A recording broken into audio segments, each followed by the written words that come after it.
All right, welcome back. Well, summer travel is right around the corner. The year is just flying by, right? And according to a new survey by Bankrate, travelers are changing their travel plans and looking for ways to save. Who could blame them, right? So Americans who are taking at least one vacation this year are expecting to use cost-saving strategies, like traveling for fewer days, traveling a shorter distance, also driving instead of flying, or engaging in cheaper activities. So joining us now is travel expert Scott Lara, the cruise genius. Thank you so much for being here this morning. Morning, Ashley. So starting right off, what can people vacationing this summer expect to see when it comes to the actual cost of travel? That is huge. The good news, Ashley, is that Carnival cruises out of Jacksonville, the prices are going down in August. They've been very high. In fact, the next 6 cruises out of Jacksonville are sold out. But in August, they're wide open and the prices are great. So if you want to cruise, you can cruise right from here.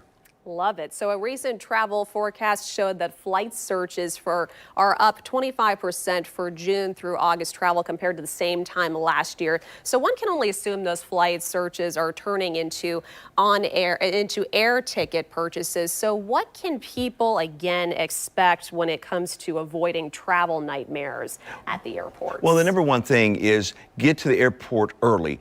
Back in the day, you could go like an hour before your flight left. You got to be there 2.5 hours beforehand. We've even seen here on News4Jax the long lines going into security. So get there early, and that's critical for having a good vacation experience.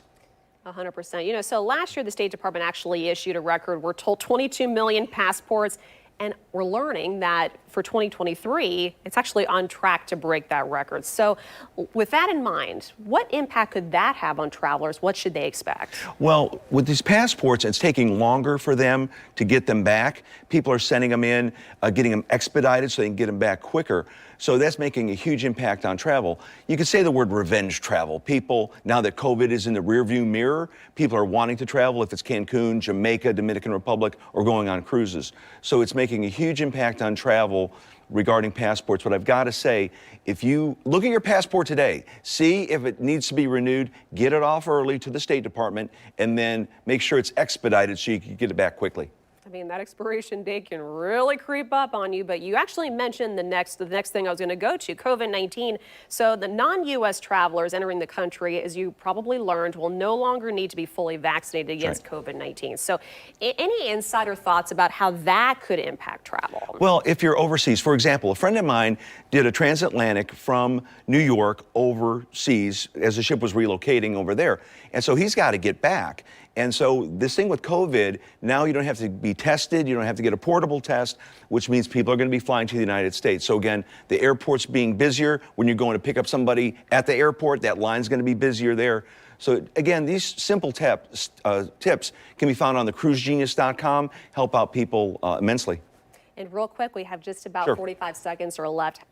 How can travel agents really help travelers this summer? You know all about this one. Well, the thing is, a lot of people go to Costco and somewhere, a big box store, and that guy behind the counter has never been to Half Moon Cay, never been to Aruba, Bonaire, Curacao, Martinique, St. Bart's like I have. And travel agents are able to give those super secret tips you're just not going to find, you know, either online or buying at Costco. Buying at Costco, I love it. It's all about what you know, right? Right, exactly. It's right there. Scott Lara, thank you so much for joining us. We really appreciate it. Thank you, Ashley.